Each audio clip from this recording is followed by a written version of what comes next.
Assalamualaikum warahmatullahi wabarakatuh. Baik, kita akan membahas tentang pembagian hadis dari segi kuantitas dan kualitasnya. Nah, hadis itu bisa dilihat dari kuantitas atau kualitasnya. Kuantitas contohnya dari mutawatir atau ahad, sedangkan kualitas dari sahihnya, hasannya, serta dhaifnya. Nah, nanti kita akan bahas sedikit demi sedikit secara konseptual bahwa hadis dari satu segi dapat dibagi menjadi dua, yaitu kuantitas dan kualitas. Yang dimaksud segi kualitasnya adalah penggolongan hadis ditinjau dari kebanyakan rawinya yang meriwayatkan hadis tersebut. Sedangkan hadis berdasarkan kualitasnya adalah penggolongan hadis dilihat dari aspek diterima atau ditolaknya hadis tersebut. Nah, yang pertama ada penggolongan hadis berdasarkan banyaknya rawi. Para sahabat dalam menerima hadis dari Nabi Muhammad SAW terkadang berhadapan langsung dengan sahabat yang jumlahnya sangat banyak. Karena pada masa saat itu Nabi sedang memberikan khutbah di hadapan kaum muslimin, sedangkan hanya beberapa sahabat. Bahkan juga bisa terjadi hanya satu atau dua seorang sahabat saja. Demikian itu terus terjadi dari sahabat ke tabi'in sampai pada generasi yang menghimpun hadis dalam segi kitab. Dan sudah barang tentu informasi yang dibawa oleh banyak rawi lebih meyakinkan apabila dibandingkan dengan informasi yang dibawa oleh satu atau dua rawi saja. Disinilah para ahli hadis membagi hadis menurut jumlah rawinya. Nah, apa yang pertama? Yang pertama ada hadis mutawatir. Dilihat dari segi bahasa berarti muttabi' atau muttabi'un atau mutatabi'un, yang artinya datang berturut-turut dan tidak ada jarak. Adapun definisi hadis mutawatir menurut Al-Baghdadi adalah suatu hadis yang diriwayatkan oleh sekelompok orang dengan jumlah tertentu yang menurut kebiasaan mustahil bersepakat untuk berdusta. Dan sebelum Al-Baghdadi, menurut Imam Syafi'i, ia telah mengumumkan istilah hadis mutawatir dengan istilah khoraba al-ammah. Ada ulama yang menerangkan hadis mutawatir dengan jelas dan terperinci, yaitu Ibnu Hajar Asqalani. Menurut Asqalani, hadis mutawatir yaitu hadis yang diriwayatkan oleh sejumlah orang yang mustahil melakukan kesepakatan untuk berdusta. Mereka itulah yang meriwayatkan hadis dari awal hingga akhir sanad. Terjadi perbedaan pendapat di kalangan para ulama tentang ketentuan batas minimal berapa jumlah rawi pada hadis mutawatir. Nah, yang pertama ada menurut Abu Thayyib, adalah sekurang-kurangnya minimal itu 4 orang pada setiap tobaqoh atau tingkatan rawinya. Sedangkan menurut Imam Syafi'i mengumumkan paling sedikit minimal 5 orang pada setiap tobaqoh. Ada juga imam lain atau ulama lain yang menentukan paling sedikit 20 orang pada tiap tabaqah. Ada juga pendapat yang keras dari sebagian ulama. Bahkan mereka menentukan hadis mutawatir harus memenuhi syarat 40 rawi pada setiap tabaqah atau tingkatan. Konsekuensi logisnya, perbedaan pendapat di atas akan berpengaruh pada kedudukan suatu hadis. Karena pasti setiap ahli hadis berbeda pula dalam melihat sebuah hadis, apakah mutawatir atau tidak. Contoh, Ibnu Hibban dan Al-Hazimi berpendapat bahwa hadis mutawatir mungkin jadi tidak ada jika hadis mutawatir syarat-syaratnya sangat ketat. Namun menurut Ibnu Salah, hadis mutawatir tetap ada, namun jumlahnya tidak banyak. Hadis mutawatir terbagi menjadi 2 macam. Yang pertama ada mutawatir bil lafzi. Ada juga yang kedua yakni mutawatir bil makna. Mutawatir bil lafzi yaitu hadis mutawatir yang diriwayatkan oleh rawi yang banyak dan mencapai syarat-syarat mutawatir dengan redaksi dan makna hadis yang sama antara riwayat satu dan riwayat yang lainnya. Artinya tidak ada perbedaan antara riwayat yang pertama dan kedua dan seterusnya. Nah, sedangkan mutawatir bil makna, yaitu hadis yang mempunyai tingkatan derajat mutawatir namun susunan redaksinya berbeda antara yang diriwayatkan oleh satu rawi dengan satu rawi lainnya, namun isi kandungan maknanya sama saja. Menurut pendapat para ulama ahli hadis bahwa tidak boleh ada keraguan sedikit pun dalam memakai hadis mutawatir. Hadis mutawatir harus diyakini dan dipercayai dengan sepenuh hati. Hal ini sama halnya dengan pengetahuan kita tentang adanya udara, angin, panas, dingin, air, api, dan jiwa, yang tanpa membutuhkan penelitian ulang kita untuk percaya akan kebenarannya. Jadi, dengan kata lain bahwa hukum hadis mutawatir adalah bersifat qad'i atau pasti. Nah, yang selanjutnya adalah hadis ahad. Yang dimaksud hadis ahad yaitu hadis yang diriwayatkan oleh 1, 2, 3 atau lebih, namun tidak mencapai tingkatan mutawatir. Artinya, pada tiap tingkatan tobaqoh, jumlah rawi hadis ahad bisa hanya terdiri dari 1 atau 2 rawi saja dan tidak mencapai derajat mutawatir. Di karangan para ulama ahli hadis terjadi perbedaan pendapat mengenai kedudukan hadis ahad untuk digunakan sebagai landasan hukum. Sebagian ulama ahli hadis berkeyakinan bahwa hadis ahad tidak bisa dijadikan landasan hukum untuk masalah akidah. Sebab menurut mereka hadis ahad bukanlah qad'i as-subul atau pasti ketetapannya. Namun menurut para ahli hadis yang lain dan mayoritas ulama bahwa hadis ahad wajib diamalkan jika telah memenuhi syarat kesahihan hadis yang telah disepakati. Hadis ahad dibagi menjadi 3 macam, yaitu hadis masyhur, hadis aziz, dan hadis gharib. Nah, yang pertama adalah hadis masyhur. Definisi hadis masyhur adalah ma rawahu ats-tsalatsatu fa'aktsaru walam yasil darajatat tawaturi, yang artinya hadis yang diriwayatkan oleh 3 orang atau lebih namun belum mencapai derajat mutawatir. Dari definisi tersebut dapat disimpulkan bahwa hadis masyhur adalah hadis yang diriwayatkan dari Nabi Muhammad SAW oleh beberapa orang sahabat namun tidak mencapai tingkat mutawatir. Bisa jadi pada tobaqoh atau tingkatan tabi'in atau setelahnya hadis itu diriwayatkan secara mutawatir. Tetapi ini tidak terjadi pada setiap tobaqoh. Dari segi tingkatannya, hadis masyhur adalah termasuk hadis yang paling tinggi, sebab rawi hadis masyhur ini yang paling dekat dengan dan mencapai derajat mutawatir. Hanya saja ada pada salah satu tingkatan rawinya tidak mencapai derajat mutawatir.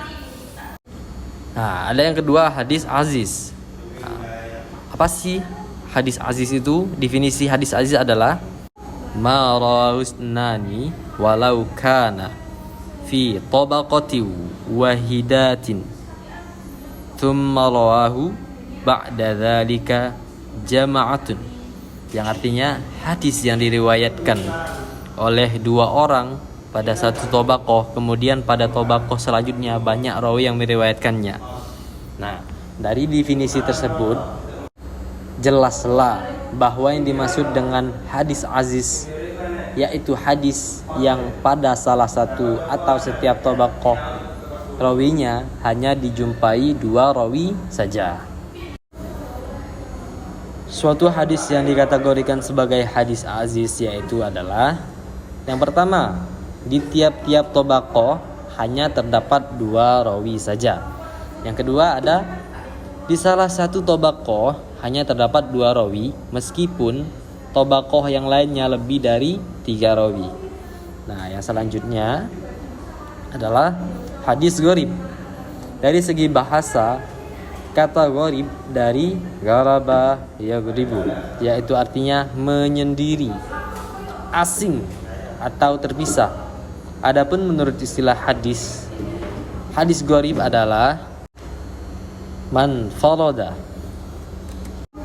biriwayati syukhsun fi ayyi mawdi'i waqa'at tafarruda bihi minas sanadi, yang artinya hadis yang diriwayatkan oleh seorang rawi dimanapun tempat sanad itu terjadi. Dari definisi tersebut dapat dikatakan bahwa yang dimaksud dengan hadis gharib yaitu hadis yang diriwayatkan oleh hanya seorang rawi saja, baik dalam seluruh tingkatan sanad atau pada salah satu tingkatan sanadnya. Adapun yang dimaksud dengan sanad menyendiri pada suatu hadis yaitu rawi yang meriwayatkan hadis secara sendirian tanpa ada rawi yang lain. Kesendirian rawi tersebut terdapat pada tingkatan tabi'innya. Artinya kesendirian sanad pada tingkatan tabi'in akan berpengaruh terhadap hadis tersebut, apakah hadis tersebut diterima atau ditolak. Jika sendirian itu ada pada tingkatan sahabat, maka hadis tersebut tidak dihukumi sebagai hadis gharib, karena kebanyakan para ahli hadis sepakat bahwa para sahabat dihukumi adil. Hadis gharib juga bisa disebut sebagai fardun, yang artinya sendirian.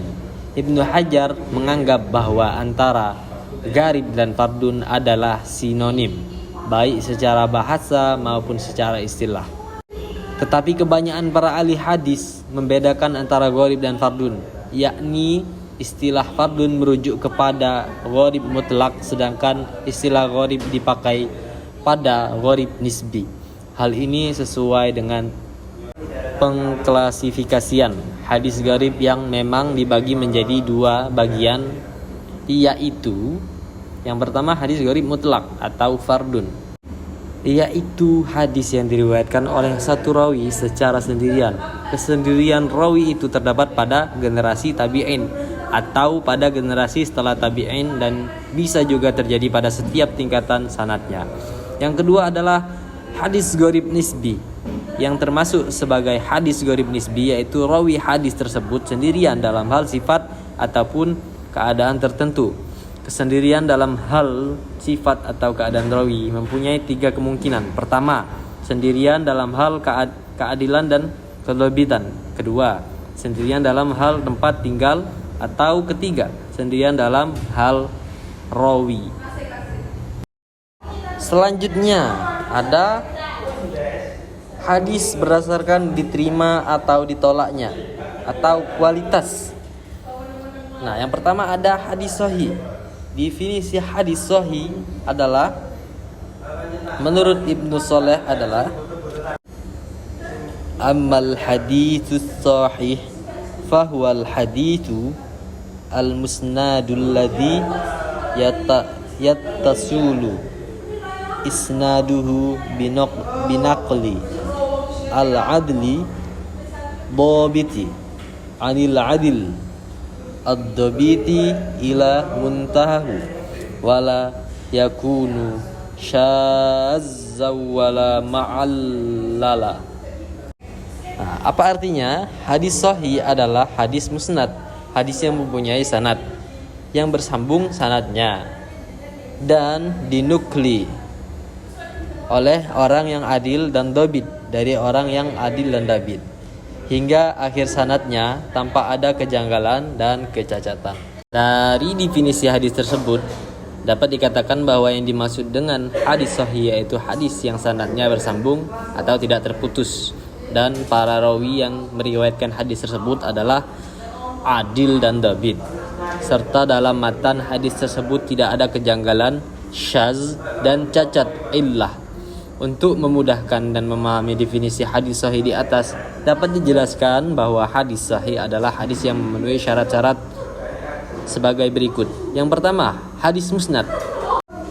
Maksudnya yaitu hadis tersebut disandarkan kepada Nabi SAW dengan disertai sanad. Yang kedua, sanadnya bersambung, artinya antara rawi dari sanad hadis tersebut pernah bertemu langsung dengan gurunya. Yang ketiga, seluruh rawinya adil dan dobit. Maksud rawi yang adil yaitu rawi yang bertakwa dan menjaga kehormatan dirinya serta dapat menjauhi perbuatan buruk dan dosa-dosa besar seperti syirik, fasik, bid'ah. Adapun yang dimaksud dengan dobit adalah kemampuan seorang rawi dalam menghafalkan hadis, kuat dan akuratnya hafalannya. Yang selanjutnya adalah tidak ada syaz, artinya hadis tersebut tidak bertentangan dengan hadis dari rawi lain yang lebih kuat darinya. Yang selanjutnya tidak ada illah, artinya dalam hadis tersebut tidak ditemukan cacat yang merusak kesahihan hadis tersebut. Hadis sahih diklasifikasikan menjadi dua, yaitu sahih lizzatih dan sahih lighairih. Yang pertama sahih lizzati, yaitu hadis yang memenuhi syarat-syarat hadis sahih seperti rawi harus adil, rawi kuat ingatannya atau kita sebut sebagai dabit, sanadnya tidak terputus, matannya tidak mempunyai cacat atau syaz dan tidak ada kejanggalan. Yang kedua adalah sahih lighairi, hadis yang memenuhi syarat hadis sahih tetapi ada salah satu syarat yang tidak lengkap. Dalam hal ini syarat kedobitan rawi tidak terpenuhi. Jadi hadis sahih lighairi adalah hadis yang berkualitas sahih, namun salah satu rawinya tidak dobit atau lemah dalam hafalan. Hukum memakai hadis sahih adalah wajib, sebagaimana kesepakatan para ahli hadis dan para fuqaha. Argumennya adalah hadis sahih adalah salah satu sumber hukum syariat sehingga tidak ada alasan untuk mengingkarinya. Yang kedua adalah hadis hasan. Kata hasan berasal dari kata al-husnu yang berarti al-jamalu, yang artinya kecantikan atau keindahan. Adapun pendapat Imam Abu Isa At-Tirmizi tentang hadis hasan tersebut, bagaimana dia mengatakannya, hadis yang dalam sanadnya tidak terdapat orang-orang tertuduh bohong, hadisnya tidak janggal serta diriwayatkan tidak hanya dalam satu jalur rawian. Definisi hadis hasan yang dikemukakan oleh At-Tirmizi ini masih umum dan hampir sama dengan definisi hadis sahih, sebab hadis sahih juga mensyaratkan sanadnya tidak tertuduh dusta, hadisnya tidak janggal dan tidak hanya terdapat satu jalur rawi saja. Definisi hadis yang lebih jelas yang detail adalah dikemukakan oleh kebanyakan ulama hadis, yaitu hadis yang dinukil oleh seorang yang adil tapi tidak begitu kuat ingatannya, bersambung sanadnya dan tidak terdapat cacat pada kejanggalan pada matannya. Perbedaan antara hadis sahih dan hadis hasan memang sangat sedikit dan tipis. Bahkan sebagian ulama hadis mengatakan bahwa antara hadis sahih lighairih dan hadis hasan lizzati adalah sama. Hal ini dilihat dari definisinya yang sama. Hukum memakai hadis hasan sama dengan hadis sahih. Walaupun dari sisi kekuatannya hadis hasan berada di bawah level hadis sahih, demikian menurut ahli fikih atau fuqaha, dan mayoritas ahli hadis juga memakai hadis hasan sebagai hujjah seperti Al-Hakim, terus Ibnu Hibbah dan Ibnu Khuzaimah. Namun pengelompokan hadis hasan ke dalam hadis sahih itu disertai pendapat bahwa hadis hasan tersebut di bawah kualitas hadis sahih. Yang terakhir adalah hadis dhaif. Apa sih hadis dhaif itu? Hadis yang tidak memenuhi syarat diterimanya suatu hadis dikarenakan hilangnya salah satu syarat dari beberapa syarat yang ada. Dari definisi itu dapat dikatakan bahwa jika salah satu syarat dan beberapa syarat diterimanya suatu hadis tidak ada, maka hadis tersebut dapat dikatakan ke dalam hadis dhaif atau kita kelompokkan ke dalam hadis dhaif. Para ulama ada perbedaan pendapat mengenai masalah hukum menggunakan hadis dhaif.